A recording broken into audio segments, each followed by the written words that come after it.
Sir வணக்கம் sir. வணக்கம் Hari. CM Vijay கரூருக்கு எப்போ போவார்னு நிறைய பேர் பேசி முடிஞ்சு தீர்ந்து போச்சு. இன்றைக்கி போய் பேசிட்டாப்புல. எப்படி சார் இருந்தது அந்த ஸ்பீச்? உண்மையாக நீங்கள் சொன்ன மாதிரி தான் இது ஒரு எனக்கு தெரிஞ்சு பார்த்தீங்கன்னா தமிழ்நாடு தாண்டி இந்திய அரசியல் அளவில் ஒரு வரலாற்று சிறப்பு மிக்க ஒரு பயணம்னு கூட சொல்லலாம். ஒரு ஒரு முதல்வருடைய ஒரு ஸ்பீச்னு கூட சொல்லலாம். இது நீங்கள் அதிகப்படியாக நான் சொல்கிறேன்னு கூட நினைக்க வேணாம். காரணம் என்னென்னா, ஒரு கரூர் சம்பவம் எல்லாருக்கும் தெரிஞ்சிருக்கும். 2025 செப்டம்பர் 27 விஜய் ஒரு 3 நிமிடம் கூட பேசலை. அந்த பிரச்சார வேன் மேலே ஏறி அதற்குள்ளே ஒரு கலவரத்துக்கு பிறகு ஒரு சலசலப்பு, பெரும் குரல், ஆம்புலன்ஸ் சத்தம், ஹாஸ்பிட்டல் முழுக்க ஒரே மரண ஓலங்கள். இதுக்கு நடுவில் தான் மீடியாவில் அப்படியே தெரிய வருது 5 பேரா 6 பேரா 7 பேரா 8 பேரான்னு கடைசியில் 41 பேர் அப்படின் பொழுது அது இந்தியாவே உழுக்கின ஒரு சம்பவம். அது ஒரு நடிகன் நாடாளக்கூடாதா? ஒரு நடிகன் அரசியலுக்குள்ளே வரக்கூடாதா? ஒரு நடிகன் ஆட்சியை பிடிக்கக்கூடாதா? ஏன் ஒரு சாமானியன் அரசியலுக்குள்ளே வரக்கூடாதா? அப்படி வரக்கூடாது அப்படின்ற ஒரு வெறியோடைய, அதிகாரத்தினுடைய வெறி, பதவியோடைய ஒரு ஆத்திரம், பதவியோடைய ஆசை, இதெல்லாம் ஒட்டுமொத்தமாக சேர்ந்தது தான் இந்த கரூர் சம்பவம் மக்களுக்கே தெரியும். அதை மக்கள் முன்னாடி சொல்லணும். இதற்கு உண்மையான காரணம் யாருன்னு சொல்ல வேண்டிய இடத்தில் விஜய் இருக்கிறார்.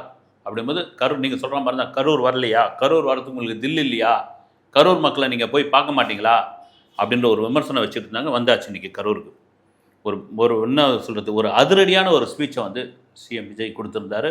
மிக முக்கியமான ஒரு விஷயம் என்னன்னா, நான் எவ்வளோ பெரிய உயரத்துக்கு யார் போனாலும் ஒரு பக்கத்தில் மனசு வலிச்சுக்கிட்டே இருக்கும்.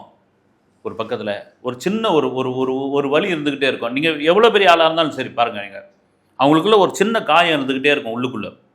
அப்படி என்னை ஒரு உயரத்தில் எடுத்துகிட்டு இந்த மக்கள் உட்கார வச்சுட்டீங்க. ஒரு முதல்வர்ன்ற ஒரு உயரத்தில் தமிழக முதலமைச்சராக ஆக்கிட்டீங்க. ஆனால் என் மனசுக்குள்ளே இருந்த அந்த வலி அந்த வேதனை இந்த கரூர் சம்பவம் தான். அதுக்கு நியாயம் கேட்க உங்ககிட்ட வந்திருக்கிறேன், உண்மையை சொல்ல வந்திருக்கிறேன்னு அவருடைய ஒட்டுமொத்த ஸ்பீச்சோடைய ஒரு சுருக்க சாராம்சம் என்னென்னா, இந்த கரூர் சம்பவத்துக்கு காரணம் திமுக தான் அப்படின்ட்டாரு.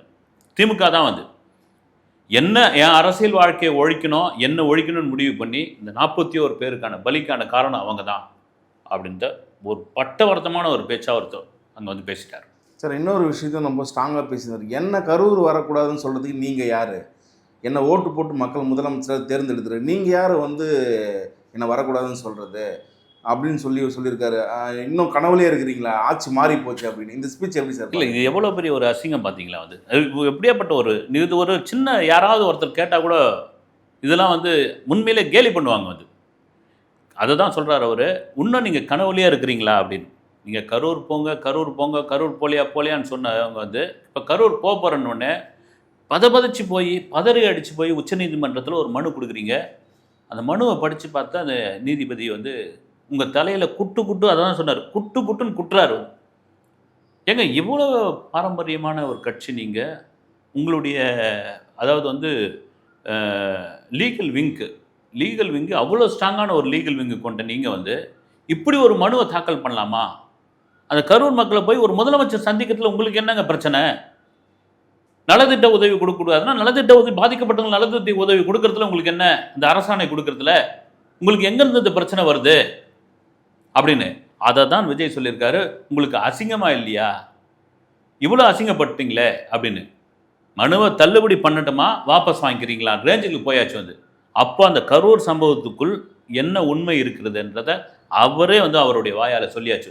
இன்னொரு முக்கியமான விஷயம் ஹரி, இந்த கரூர் சம்பவத்திற்கு உண்மையிலே மக்கள் விஜய் தான் காரணம்னு முடிவு பண்ணியிருந்தாங்கன்னு வச்சுக்கோங்க. விஜய் தாங்க காரணம், விஜய் தான் உள்ள ஆம்புலன்ஸ் உள்ளே விட்டார், இந்த முட்டு சந்தை விஜய் தான் தேர்ந்தெடுத்தார், அவர் தான் இவ்வளோ பேரையும் வாங்கன்னு சொன்னார். தாவேக கட்சியினர் தான் வீடு வீடாக போய் டோக்கன் கொடுத்தாங்க, அவங்க தான் ஆளை கூட்டின்னு லாரியில் இறக்குனாங்க. இங்கே சுற்று வட்டாரத்தில் இருக்கிற கிராமத்தில் பக்கத்தில் இருக்கிற நாமக்கல்லேருந்து ஆட்களை கூட்டின்னு இங்கே அவங்க தான் இறக்குனாங்க. ஏன்னா அதுதான் ஒரு அரசியல் கட்சி மீட்டிங் நடத்துதுன்னா 500 ரூபாயும் பிரியாணியும் கூட்டின்னு வருவாங்க அவங்க. அப்படி நடந்திருந்தால் இந்த மக்கள் அதுதான் காரணம் முடிவு பண்ணியிருந்தா விஜயே ஜெயிச்சிருக்க மாட்டார்.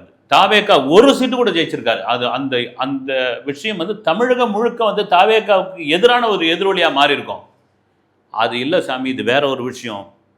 அரசியலுக்காக என்ன வேணாலும் இறங்கி பண்ணுவாங்க, என்ன வேணாலும் அடிப்பாங்க அப்படின்றதுக்கான சம்பவம் தான் அந்த கரூர் சம்பவம். அதுக்கு தான் விஜய் ஒரு பிரமாதமான ஒரு விஷயம் சொன்னார். இனி எதிர்கால சந்ததிகள், இனி வரப்போகிறவங்க இன்னைக்கு அது அடுத்தடுத்து வர போகிறவங்க இப்படி ஒரு சம்பவம் நடந்தது அப்படின்ட்டு தெரிஞ்சுக்கிறதுக்காக அங்கே ஒரு நினைவு சின்னத்தை நாங்கள் வந்து ஏற்படுத்த போகிறோம் அப்படின்னு. உண்மை, நீங்கள் அந்த காலத்தில் கல்வெட்டுகள் இருந்தது, இன்றைக்கும் இருக்குது வந்து. அந்த கல்வெட்டுகள் சொல்கிற கதை என்னென்னா, அன்றைய முந்தைய காலத்தில் அது பதிவு தான் அது. இன்றைக்கி நம்ம வந்து ராஜராஜ சோழன், ராஜேந்திர சோழனையும், சேரனையும், பாண்டியனையும் ஏன் தெரிஞ்சுக்கிறோம் அப்படின்னா கல்வெட்டுகள் தான் காரணம். அதே போல் தான் இன்றைக்கி தாஜ்மஹால் அப்படி புகழ்ந்துட்டுருக்குன்னா அது ஒரு நினைவு சின்னம் தான்.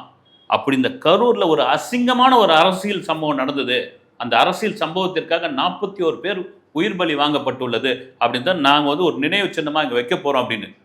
அதுக்கப்புறம் வரவங்க இடிக்கிறாங்களா, அதை தகர்க்கிறாங்களா, அதை தாண்டி வச்சுட்டாங்கல்ல நினைவு சின்னம் இடிக்க முடியாது வந்து. அதை விட வேறு என்ன வேணும் வந்து அப்படி தெரிஞ்சுக்கிட்டோம் அப்படின்னு. அவ்வளோ காயங்கள், அவ்வளோ வலியை வந்து விஜய் அந்த மேடையில் கொட்டி தீர்த்தார் என்பது தான் உண்மை. சார், இன்னொரு விஷயம், நான் திருவாரூர்லேருந்து நாமக்கல் வரப்போ நாமக்கல் போலீஸ் சொல்கிறாங்க இங்கே வேறு மாதிரி நிலைமை போயிட்டுருக்கு, வராதிங்க அப்படின்னு சொல்லி இன்ஸ்ட்ரக்ஷன்லாம் கொடுக்குறாங்க. அந்த வார்த்தை ஏன் வந்து எனக்கு வந்து கரூர் போலீஸ் வந்து எனக்கு தரல, என்னை நம்ப வச்சு ஏமாற்றிட்டாங்க அப்படின்னு அந்த அந்த வழியான அந்த ஸ்பீச் எப்படி சார் இல்லை, ஆக்சுவலாக என்னென்னா அரியலூர்லேருந்து அவங்க பெரம்பலூர் போகிறதா இருந்தது. பெரம்பலூர் போலீஸை வந்து அலாட் பண்ணுறாங்க.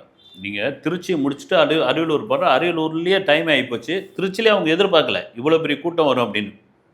போனவுடனே பெரம்பூர் போலீஸ்க்கு தெரியுது வந்து பயங்கரமான ஜனம், கட்டுப்படுத்த முடியாது. இன்னும் விஜய் வந்துட்டார்னா இந்த போலீஸ்லாம் பத்தாது. அவங்க நிலைமையை புரிஞ்சுக்கிட்டாங்க. ஏன்னா போலீஸ் தெரியாது எதுவுமே கிடையாதுங்க, புரிஞ்சுக்கிட்டாங்க. அவங்க அலாட் பண்ணுறாங்க. அதை விஜய் ஏற்றுக்கினார் பாருங்க. இப்போ நீங்கள் மற்ற யாராவது இருந்தாங்கன்னா வச்சுங்க, எங்களை சதி செய்யறதுக்காக இது மாதிரி பண்ணுறீங்களா, நாங்கள் வீம்பா வந்து உள்ளே வந்து இறங்குறோம். இப்போ இந்த வீம்பா பேசுகிற அரசியல் நான் பேரை சொல்ல விரும்பலை, அதெல்லாம் வந்து வருவாங்க. ஏன் நான் வந்து அரியலூரில் வந்து பேசக்கூடாதா, நான் பெரம்பலூரில் வந்து புகழாரம் சூட்டக்கூடாதா, என்ன ஏன் தடுக்கிறீங்கன்னா விவரத்தை நீங்கள் தான் அனுபவிச்சிருப்பீங்க. அது விஜய் ஒத்துக்கிறார், சொல்கிறாங்க காவல்துறை. அதே வேளையில் நான் நாமக்கல்லேருந்து கரூர் வரேன், கரூர் போலீஸ் எனக்கு அப்போது இருந்த கரூர் போலீஸை என்னை அலாட் பண்ணல, அவங்க தான் என்னை வந்து அப்படியே பாத்தி கட்டி கூட்டின்னு வராங்க. அந்த ஸ்பீச்லேயே ஓப்பனிங்லேயே சொல்லியிருப்பார் வந்து, போலீஸாருக்கு என்னுடைய நன்றி அப்படின்னு சொல்லியிருப்பார். இது ஒரு திட்டமிட்ட ஒரு சதி, இது பிளான் பண்ண ஒரு சதி. அந்த சதி வலையில், அந்த சிலந்தி வலையில் விஜய் என்கின்ற அந்த நபரை சிக்க வைப்பதற்காக இவர்கள் பண்ண முயற்சி. அந்த வலையை ஒவ்வொன்றா அறுத்தெடுத்தவர்கள் மக்கள் தான். இன்றைக்கி வந்து நான் வந்து நின்றுட்டேன், இன்றைக்கி வாங்க அப்படின்னு. இந்த கரூர் சம்பவத்தை எனக்கு தெரிஞ்சு முதல்வர் விஜய் இதோட விட மாட்டார்னு எனக்கு தோணுது. சார், இன்னொன்று, சிஎம் விஜய் அவர்கள் வந்து கரூர் வந்தாக்கா என்ன மாதிரி பேச போகிறாருன்னு எதிர்பார்ப்பில் ஒரு விஷயம், முக்கியமான விஷயம், செந்தில் பாலாஜி. கண்டிப்பாக வந்து செந்தில் பாலாஜின்னு சொன்ன உடனே அரங்கமே அதிர்ந்து போச்சு. குறிப்பாக வந்து இந்த டைலாக் ஒன்று சொன்னாப்புல, அதை எப்படி சார் பார்க்குறீங்க? இல்லை, அதாவது அவங்க கரூர் கம்பெனி ஓனர் அப்படின்னாரு. ஏன்னா அந்த கரூர் சம்பவம் நடந்த அடுத்த 10வது 15வது நிமிஷம் அந்த ஹாஸ்பிட்டல் வாசலில் அப்போதைய அமைச்சராக இருந்த செந்தில் பாலாஜி நிற்கிறாரு. அன்பில் மகேஷ் வந்து இறங்கி வந்து ஒரே அழறாங்க. 2 பேரும் படித்து சொன்ன ரேஞ்சில் வந்து டைலாக் பேசுகிறாங்க. உதயநிதி துபாய்க்கு போனவர் அந்த பயணத்தை கேன்சல் பண்ணிவிட்டு இங்கே வராரு. அங்கே போனவர் வந்து இவ்வளோ நடந்து அதை தான் சொல்கிறாரு. இதுக்கெல்லாம் மூல காரணமாக ஒருத்தர் வந்து செந்தில் பாலாஜி தான் சொல்லிட்டார். அவரே சொல்லியாச்சு. அது உங்கள் கரூர் கம்பெனி ஓனர் ஓடு ஓடு ஓடு ஓடுன்னு அந்த பேட்டைக்காரன் பாட்டை எடுத்து பேச ஆரம்பிச்சு. இது கூட போன மீட்டிங்கில் பேசினப்போ திருச்சியில் தான் பேசினார் வந்து, ஒரு முதல்வர் இந்த பாடி லாங்குவேஜில் பேசலாமா, முதல்வருக்குன்னு ஒரு புரோட்டோக்கால் இருக்குது, முதல்வருக்குன்னு ஒரு ஸ்பீச் இருக்குன்னு ஏன் பேசக்கூடாதுன்னு. ஏன் பேசக்கூடாது? காமராஜர் வந்து பேசின ஸ்பீச் வந்து அப்போ அவ்வளோ பேர் ரசித்தாங்க. ஒரு என்ன சொல்கிறது, ஒரு பாமரனுக்கு புரிகிற மாதிரி இருக்கும். எம்ஜிஆர் வந்து குண்டடி பட்ட பிறகு, முதல்வர் ஆன பிறகு அவர் குழல் தான் பேசுவார் வந்து, அதை மக்கள் ரசித்தாங்க. என் ரத்தத்தின் ரத்தமேன்னு வரும் வந்து அந்த இழுத்து. கலைஞரோட ஸ்பீச் இருக்கும், ஒவ்வொருத்தருக்கும் ஒரு பாணி இருக்கும் பொழுது விஜய்க்கு அவருக்கான பாணியை வந்து அதை வந்து சினிமா டைலாக் பேசுகிறீங்க, நீங்கள் எது பேசுகிறீங்க அப்படின்னா ஏன் பேசக்கூடாதா, அதை தான் பாட்டோடு எடுத்து அடித்த வந்து கைத்தட்டிங்க சொன்ன மாதிரி. எவ்வளோ பெரிய வெறுப்பு அவங்களுக்கு, எவ்வளோ பெரிய ஆத்திரம் இருந்தால், நீங்கள் அவர் கரூர் கம்பெனி ஓனராக இருந்தவர் தான், ஏன் இந்த எலெக்ஷன் கரூரில் நிற்க வேண்டியது தானே, ஏன் கோயம்புத்தூரில் போய் நின்னார், ஏன் சொன்ன மாதிரி வந்து இந்த பேரம் இந்த பேரம் குதிரை பேரத்துக்கு தவேக அரசை கழுப்பதற்காக நடந்த பேரத்தில் அவருடைய பேர் இருக்குதுன்னா ஏன் இவ்வளோ காலம் ஓடிக்கிட்டு இருந்தார். அதை தான் ஓடி ஓடி ஓடி ஓடின்னு வேட்டைக்காரன் பாட்டு எடுத்து. இது என்னென்னா எளிய மக்களுக்கும் பாமர மக்களுக்கும் குறிப்பாக படிக்காதவர்களுக்கும் சேரக்கூடிய ஒரு ஸ்பீச்சாக விஜய் வந்து அந்த பாயிண்ட்டை பிடிச்சிட்டாரு. அது வரவேற்கத்தக்க விஷயம். இன்னொன்று வந்து பார்த்தீங்கன்னாக்கா, அவர் ஓப்பனாகவே சொல்கிறாப்புல, பயந்து ஏன் ஓடுறீங்க அப்படின்ட்டு. இது பெரிய ஒரு அவமானம் இல்லைங்க சார்? பெரிய அவமானம். இது வந்து ஏன் நீங்கள் பயந்து ஓடுறீங்க வந்து, வாங்க. இதை பல பேர் சொல்லிட்டாங்க. ஒரு ஊழல் இருக்குது உங்கள் மேலே வந்து, உங்கள் மேலே ஒரு குற்றச்சாட்டு இருக்குன்னா, இல்லைங்க இப்போ இங்கே செந்தில் பாலாஜி விவகாரத்தை மறுபடியும் நம்ம பேச ஆரம்பித்தா இப்போ வந்து அவர் வந்தார், ஆஜராகிட்டார், முன் ஜாமீன் கொடுத்துட்டாங்க, நிம்மதி ஜாமீன் கொடுத்துட்டாங்க, ஜாமீன் பேரில் வந்துட்டு போகிறார், ரைட்டு. நீங்கள் வந்து நீங்கள் வந்து ஒரு விஐபிங்க, நீங்கள் முன்னாள் அமைச்சர், உங்களை என்ன பண்ணிட்டு போகிறாங்க போலீஸ் வந்து என்ன பண்ணிவிடுவாங்க? உங்களை வந்து ஒன்றும் அடிக்க மாட்டாங்க, இது பண்ண மாட்டாங்க. இப்போது ஒருத்தர் சந்தேக கேஸ் பிடிக்கிறாங்கன்னா ஒரு சாதாரண ஆளை அவன் பயப்படுவான் வந்து, ஏன்னா போலீஸ் அடிச்சிருவாங்களோ என்ன பண்ணுவாங்களோ, ஒரு சாமானியனுக்கு அந்த பயம் இருக்கும். நீங்கள் வந்து ஒரு மினிஸ்டராக இருந்தவர், 2 கட்சியிலையும் இருந்தவர், வந்து மக்களுக்கு நல்லா தெரிஞ்சவர், நீங்கள் ஏன் ஓடி ஒளியணுன்ற? நான் வந்து ஆஜராகிறேங்க, உங்களுக்கு அப்படியே கொண்டு போனால் கூட விஐபி ட்ரீட்மெண்ட் தான் உங்களுக்கு கொடுக்க போகிறாங்க, விஐபியுடைய உபச்சாரம் தான் உங்களுக்கு கிடைக்கும் போது, அப்பயே ஜாமீன் மனு வந்துட்டு இருக்கும் போது இவ்வளோ ஓட்டம் ஏன் உங்களுக்கு? அதை தான் வந்து இன்றைக்கி கேட்குறாரு வந்து விஜய் வந்து. இது இன்றைக்கி இது ஏன்னா விஜயோட ஸ்பீச் வந்து 2K கிட்ஸு ஜென்சி கிட்ஸ் மட்டியில் போய் வைரலாக சேருது. இன்றைக்கி சட்டசபை நிகழ்ச்சியை வந்து அவ்வளோ பேர் பார்க்குறாங்க. அதை தான் சொல்கிறாரு, நான் வந்து கொளத்தூரில் 5 நிமிஷம் தான் பேசணும், நான் குத்து பரோட்டா ஆகிட்டீங்க நீங்கள். நான் வந்து சட்டசபையில் பார்ட்டி ஃபண்டுன்னு ஒரே ஒரு வார்த்தை தான் சொல்கிறேன், ஏன் எழுந்து ஓடுறீங்க நீங்கள்? இன்னொரு சட்டமன்ற உறுப்பினர் நண்பர் சொல்கிறாரு, அப்படி எழுந்து போகாமல் இருக்கிறது கதவெல்லாம் அடைச்சிடணும் அப்படின்னு சொல்கிறாரு.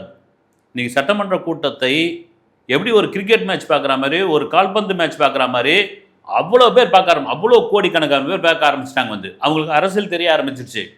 நீங்கள் ஏன் பார்ட்டி ஃபண்டுன்னு ஒரு வார்த்தை சொன்னதுக்கு ஏன் ஓடுறீங்க நீங்கள்? அப்போ பார்ட்டி ஃபண்டு நடந்திருக்குல்ல, அதை தான் விஜய் சொல்கிறாரு, தூய கட்சியிலையும் நடந்திருக்கு, தீஞ்சி போன கட்சியிலையும் நடந்திருக்கு அப்படின்னு. இதுதான் ஒவ்வொரு விஷயமா இன்னைக்கு கரூரில் ஒட்டுமொத்தமாக இந்த 60 நாள் அரசியலில் என்னெல்லாம் இருந்ததோ, என்னெல்லாம் இவருக்கான நிகழ்வுகள் நடந்ததோ, என்னெல்லாம் நாங்கள் சிறப்பான ஒரு ஆட்சியை கொண்டு வந்திருக்கணும் இந்த 60 நாள்ன்றத ஒட்டுமொத்தமாக ஒரு பெரிய ஸ்பீச்சே கொடுத்துட்டார் விஜய் வந்து. இந்த சிஎம் விஜய் வந்து என்ன பண்ணிட்டான்னு கேட்குறவங்களுக்கு மத்தியில் நான் சொல்கிறேன், எங்கே போனாலும் வந்து ஊழல் இல்லாத ஒரு ஆட்சி நடந்துட்டு இருக்குன்னு மக்களே சொல்கிறாங்க. இந்த ஒரு சாட்சியே போதும் அப்படின்னு. இது எப்படி சார் பார்க்குறீங்க? உண்மையிலே வந்து லஞ்ச லாவண்யத்தை ஒழிச்சிட்டாலே பெரிய விஷயம் அறிவுது. இன்றைக்கி வந்து ஒரு எளிய மக்கள் போய் ஒரு அரசு அலுவலகத்தில் ஒரு சாதாரண ஒரு கோரிக்கை மனு கொடுக்க முடியாது, ஒரு சாதாரண ஒரு விஷயத்தை ஒரு சர்டிஃபிகேட் வாங்க முடியாதுங்க உங்களால் வந்து. அப்படி ஒரு நிலைமை இருந்தது வந்து. கடந்த ஆட்சியில் வந்து நீங்கள் ஆன்லைனில் அப்ளை பண்ணலாம், ஆன்லைனில் எது வேணாலும் கேட்கலாம், இடைத்தரகர்கள் யாரும் உள்ளே வரமாட்டாங்க அப்படி இப்படின்னா கூட ஃபைனலாக ஒரு ஆஃபீஸர் வந்து கையெழுத்து போடுவார் தெரியுங்களா? அப்போ தான் அது எல்லாமே நீங்கள் ஆன்லைனில் பண்ணிட முடியாது. கடைசியாக வந்து ஒரு ஃபைனலாக ஒரு இடத்துல வந்து கையெழுத்து வாங்க வருவாங்க, அந்த இடத்துல வைப்பாங்க செக்கு உங்களுக்கு. ரைட், எல்லாத்தையும் ஆன்லைனில் அப்ளை பண்ணிட்டல ராஜா, இங்கே வா, அப்புறமா சரி டேபிள் கீழே அப்படின்னு. இப்போ இது அது இங்கே நடக்காது அப்படின்ற ஒரு விஷயம். அதை தான் சொன்னேன் நான் உங்கள் வீடியோவில். இப்போ எதை கீழ்மட்டத்தில் இருக்கிற லஞ்ச லாவண்யங்களை ஏறக்குறைய ஒழிச்சிட்டாங்க வந்து தாவேக்காவினர்.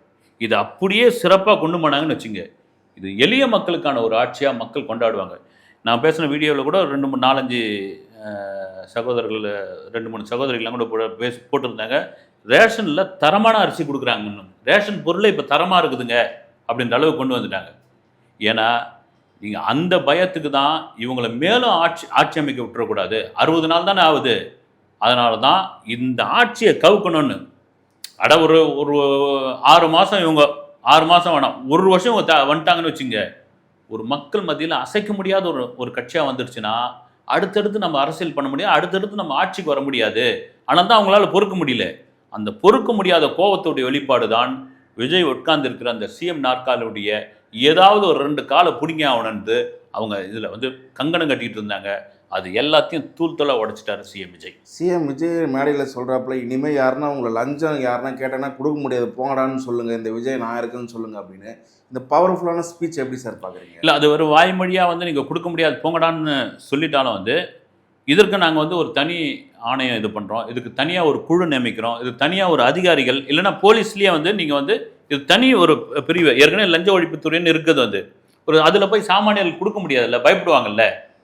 நீங்கள் இல்லைன்னா முதல்வருடைய நேரடி கண்காணிப்பில் நீங்கள் புகார் கொடுத்தீங்கன்னா முதல்வருக்கு வந்து அது வந்து சேரும், அவருடைய செக்ரட்டரி மூலியமாவா, அதுக்கான துறை சார்ந்தவர் மூலியமாக அவர் முதல்வரே பார்த்துருவாவா.